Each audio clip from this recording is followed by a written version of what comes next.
Well, first of all, man, how you doing? Good. For sure, How man. about you? Pretty good. Well, I mean, we know Good. obviously right now you're at a spot right now, 2022. You're obviously big time and getting a lot of offers right now. What's it like being in the 2022 class, having schools reach out to you? 2022 class. It's pretty good. Most schools reach out. They reach out pretty quick. They're starting to come. They're starting to stack on more and more. Once one school offers, another school wants to offer, and it just keeps coming like a cycle. So I really like that about it. And plus, in this class, like pretty good competition too. So that's what I really like. So it gives me some stuff to work towards. I think I could easily climb those ladders in that class pretty easily and do what I usually do. Climb the thing, keep improving, keep working. And you already had some offers, man. I believe your first offer was Rutgers. I mean, what's that? What was that offer like? Take us through that day when that first offer came in. When Rutgers first came in, oh my gosh. Rutgers first I was in like eighth, no, ninth grade. I was in ninth grade when I got Rutgers, and Rutgers from that standpoint, when I first got Rutgers was the first school, which makes them like a big priority to me, kind of. But like, they were the first school, but there's plenty of other schools too have came along with the show their selves and stuff like that. But the first day when I got Rutgers, I was just filled with joy and excitement about it because like being like a freshman and like finally getting an offer was crazy. I was like, dang, a D1 Big Ten. I just didn't know what to do at that moment. I was just like, dang, I gotta keep going, keep getting more, which really helped me like continue with basketball and keep pushing myself more. And Rutgers is a unique kind of option. I mean, you look at that kind of a lot more appealing option, especially since kind of for a lot of people it was a surprise that Cliff went out there. A lot of people probably thought he was going to a school like ASU or something. Seeing a guy like Cliff's caliber, guy that might be one and done, go out there now. What's that appeal to you like? Well, I've actually played with Cliff before, and I love like giving him high low passes, giving him dunks. He's very athletic, very skilled, big. He actually could shoot and dribble. Most people probably wouldn't know that about. He's basically like 7 foot, but he can do a lot. And with that on my team, I think we could win a lot. I could just feed him down low, or he could feed me sometimes. He actually is a pretty good passer too. So it'd be a pretty good dynamic duo. I would love that record. That'd be pretty good. And it's kind of run us down some other schools that's been really heavily interested in you. I mean, we know you have a lot of offers coming in before this whole recruiting stuff really start picking up now. But what's it looking like right now in terms of schools you already had? What's your balance on those schools? Ooh, I like St. Louis, Siena. I like UMass. UMass is coming hard. They're performing pretty good. East Carolina, I have UNC Charlotte looking, Arizona, Seton Hall. They're all looking more. So, those are pretty good schools. I'm taking pretty big interest in. They're taking pretty big interest. And when you look at a lot of schools, I believe another school you have is something like San Diego State, a school that obviously has some talent. They're obviously called a mid-major, but they produce at a high level. They've had schools like Nevada, UNLV, the list goes on out there. What appeal would it go out to be there, be San Diego State, be a part of that program? What's your connection like with them? I would love that. I have a pretty good connection with them. I love the weather. The coach is pretty good, and also out there in San Diego State, like they just bring such a good like kind of like I like the like how they like more homey. They give you like a home and how they look after their players and how they really could bring, especially producing a player like Kawhi. They give me lots of confidence in them. Like these guys know what they're doing. They produce the NBA All Star. Like they know what they're doing with me. So like I really like that about them too. And when you look at all the schools that's having interest in you, haven't officially given you the offer yet, I mean, there's quite a few of them, but who would you say you think is probably going to be one of the next offers to come in? I'm gonna have to say West Virginia. West Virginia is gonna be one of the first next ones. So that'd be a pretty good pickup. West Virginia, and there's a few more coming, like Virginia Tech. I think it's gonna do it. UNC Charlotte definitely soon, especially they have a few of my teammates go there, old teammates. So yeah. And I can imagine that's a big appeal too. I mean, guys that you play with the club, high school, just friends with, having those guys on the roster and possibly going and eventually committing with those guys. What is that like? What's it like possibly go team up with your friends once again?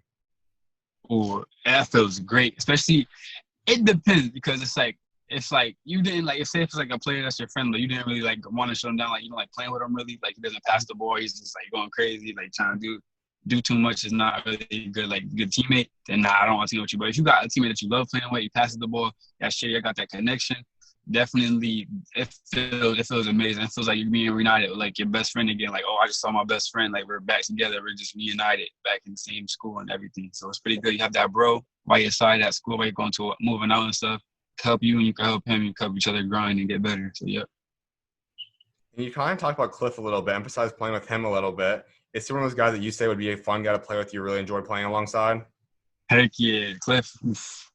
Throwing them alleys to Cliff, man. I think it was fun high low with him, dunking on people. He helps so much. He covers his wingspan is so he has really really long arms. His wingspan he covers the whole paint almost. So like when you got somebody attacking, he'll come over and help and stop you from getting scored on, which is very helpful from getting almost like times I almost got exposed before. Like I'm like yo help and he'll block it. Like I'm like dang thank you. Mm-hmm. So yeah. No, I mean, I think he finished outside the top 50 or right inside the top 50. But I mean, personally, he might be a guy that has all the flash and flair of an elite go-to scoring guy. I think he's a guy that's going to probably make the NBA and be in there for a very long time. Yeah, especially for his defense. He has really good defense too. No doubt. And I mean, we kind of looked at some of these schools so far. I mean, you look at New York School at Rutgers, you look at Virginia Tech, West Virginia, kind of in the middle, San Diego State all the way out in California. What kind of priority does it have about possibly staying close to home to you when it comes to recruiting? Not at all. It doesn't matter if it's home, close to home, or far, far away. Like it could be like millions, thousands of miles away. It doesn't really matter to me as long as you got what I need to make me help to get where I need to go. That's definitely a get go. Definitely got me there. Yeah. And I know for you, you have to obviously have some guys you might look at that you want to become like maybe kind of pan out like down the road to be an NBA player. Who's some of those guys you really kind of model your game after? Oh, mostly my favorite player I would say is Paul George. I love Paul George's game, a two-way player who can shoot, 6'9", big, athletic. He's just a player. I like Kelly Oubre's game a lot. So people don't talk a lot about Kelly Oubre. Kelly Oubre is actually a really good player. And Mm-hmm. also I like John Collins too. Those guys, I'm around their height range, around their body size, and around their play style. I could really like pan out to be like them one day if I keep continuing to work, which I am. So yeah. Absolutely. I mean, I think you nailed it with all those guys, but I think one guy that really stands out for you, I mean, is a John Collins kind of guy. I mean, guy that can obviously pick and roll. You can go throw it down on anyone. Is that the kind of game you plan to possibly bring to the college level or whatever team you end up going to? Yes, for sure. Pick and roll and just throw it up for sure. Pick and roll, alleys, pick and pop. I like the pick and roll game a lot because I can know how to set hard screens, get them stuck, and like work from there. Especially I know how to help to switch. And if there's a big man's on me, if there's a bigger guy on me, I know how to blow by him first step, get to the basket, make something happen, pass it out, do whatever. So yeah. And you look your name up online. I mean, you're a guy that has a lot of interest. You obviously have a lot of people talking about you. I mean, for you, though, you're still a little under the radar. What do you think it's going to take for you to get to the spotlight, become a player that everyone knows? What's gonna get me there? Mostly more keeping myself going out, and mostly I think bringing my game to the top level. My guard game, showing my more like showcasing my more shooting ability and handles and passing ability. People don't really get to see like that because I'm more of like an athlete. Explode, catch it, and just but show that game, show I can really like run the team. And you're obviously from Syracuse. When you look at the type of players that just overall East Coast players, even New York, New Jersey kind of players bring, what comes along with that? Is there a swag that comes with it? I mean, what comes with being a New York player? New York player, you gotta bring that intensity because like playing out in like Rutgers or Beckman or something, if you don't bring it, are you out there looking like a bum? They will you'll get exposed. Like they will talk big crap. Like you will feel like, oh my gosh, from lots of people they're gonna start joking on you. You do not want that, especially out there. So you gotta be able to bring it. You gotta be able to go out there and hold your own as a man. So like, yeah. And I know every guy out there wanted to play AU. Obviously, that was a huge thing. That's one of everyone's biggest things, especially for the fact that, as we talked about, you're an underrated guy to a degree. You could still make a big jump. What do you want to be able to take that you could have proved in AU now to possibly bring it out to the high school season? Oh, I want to win. I really want to win a PGM, but in high school season, I want to get a championship there too. Because last year, this year, we lost in the semifinal against Brewster.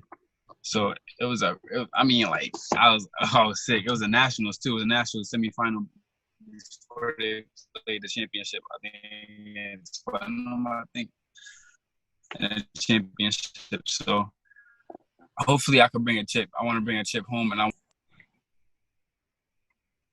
when you talk about your high school, I mean, you obviously had a prep school. What comes with that? I mean, obviously, I know that's a lot of people is kind of the new move. A lot of guys like playing at that level. What comes along with being a prep player? it's a lot of sacrifices, especially with school and stuff. You get most of the help you need at prep. It helps you a lot. It helps you become a better student. It gives you the help you need. Also, you get to play a lot more basketball during your day because you're near a gym. There's a gym right there, so you play basketball almost every day. Do whatever, work out, weight room access every day, and so like you really get to like it really helps you like turn your career, turn your like what's it called, turn your like craft into like you know something real. So it can help you like improve a lot in your craft. And when you talk about going into a game, what would you say is the strongest suit or go-to kind of move right now in a game? Go to move, I would say I like how to like how to do like I have to say the in and out and drive to the basket and take it up and like the explode. That's what I like to do on those. So really, I like the in and out and explode. I just like to explode on people. Mm-hmm. And let's go back to your recruiting a little bit. I mean, you obviously come into high school as a high-known player out of middle school. You had a big-time middle school career. How are you able to translate the stuff you're able to take as a high school elite player or middle school elite player into your high school career now? Mostly translate like my same motor because I have a really good motor. I can rebound and stuff like that. Rebound, shoot, pass. Mostly do everything. Mostly come all around player, especially with my height increase from then to now to becoming a better player. Like mostly overall to keep improving on everything. So mostly keep working on my body, staying in shape, and hopefully to be turned into a pro. So yeah. And I mean, you're still probably going to be growing. Your body's going to change a lot more still. What do you want your ultimate goal? I mean, what's the coaches say that they want your body at weight-wise and all that? Well, mostly we've been talking about me getting to 250. Right now I'm 235. So they said if I get to 250 or 255, they said I'll be straight to play that pro level. Because I hear a lot of them talk about like how their physicality is and stuff like that. That pro level, how crazy they are and how big they are and how buff. So like, yeah, mostly to get to that level, most of my physicality. But they said I have really the physical standpoint, but mostly it's my skill work that's gonna make me different from the rest. And with these schools you have right now recruiting you the hardest, what's it ultimately going to take to separate that one school from everyone else? That one school that really is gonna separate me is I'm gonna have to say they gotta bring what I want to the table and mostly like go in as a freshman and let me like do what I feel like I can do. That's really gonna separate me. Like goes in a freshman and probably have a potential of getting drafted as a one and done. Like believing in me more than like most people. Like most of the schools think, oh, you could probably redshirt a year or something like that. Nah, I want a school that's really gonna come in and be like, yo, we want you to come in and be like something like a John Morant or something like that, like Obi Toppin, like live up to that standard, get me to the draft mostly. And that's something that I think a lot of guys are starting to realize that the rankings are cool, they're great and all that, but they're not going to get you drafted. The GMs aren't going to look at whatever your high school rankings were. And that's where we see guys like John Morant. We see guys like Jarrett Culver. We see a lot of these guys. You said Obi Thompson. Paul George. Was on. Paul George. I mean, all these guys, they don't go to necessarily have to go to high majors or they don't have to be top recruit players. How do you take that? I mean, do you have a chip on your shoulder? How do you kind of approach that, knowing that you still want to be in the NBA and be an elite player someday? Yeah, mostly I take being an elite high school player. I just don't let it get to my head. I don't let it phase me really. I learned this a lot from like Klay Thompson and awards and stuff like that. They win a championship or they have a good game in light up like or something like that. Like I want to go on to the next. I want to get ready for the next thing that comes next. So they celebrate, have my little fun, be joyful for that little moment. And then when the next game comes, I'm ready to kill again. I'm ready to kill. And so really it's mostly about have a little fun and don't keep it clogged up in your head thinking, oh, this, that, and the third. It's mostly confidence. Keep your confidence, but never like go too overboard with like, oh, I'm just, So really just working hard and staying in there. Absolutely, man. And for you as the next couple of years you left before you graduate, what do you want to be able to get done and accomplish before you head on to college? Mostly before I want to become a 5-star and well, I know that doesn't really matter, but I mean, I want to just prove I'm one of the best out there. Mm-hmm. Also, I want to just pick up a lot more high major offers, a lot more, and just offers in general. Also, show that I could show that I could play with the best. Really, that's what I want to really prove and showcase my skills. Without a doubt, man. My last thing before I let you go is, I mean, when you talk about your legacy, both on and off the court. When you step away from this game someday down the road, what do you want that legacy to be? I wanted people to know that I changed the game, not only just from basketball, but outside of basketball. Like, I helped the world become a better world. I helped a kid that had a story just like me make it someday too. So I want to really help like the communities and stuff like that, help people who really like don't really get a chance, to like showcase themselves or like do things like that. So I want to really help people like grow and do mostly what like Kobe, MJ, LeBron, because like when you think of them, you think of like a role model. People look up to you. So I want people to really look up to me one day, hopefully. No doubt, man. Well, I definitely can't wait to see what God's got in store for you, man. Keep doing your thing, bro. Of Thank you. Appreciate you for the interview. course, man. You're always welcome on, man. God bless. God bless. You're the best, bro. You too, man. Talk to you later, man. All right, tell you later.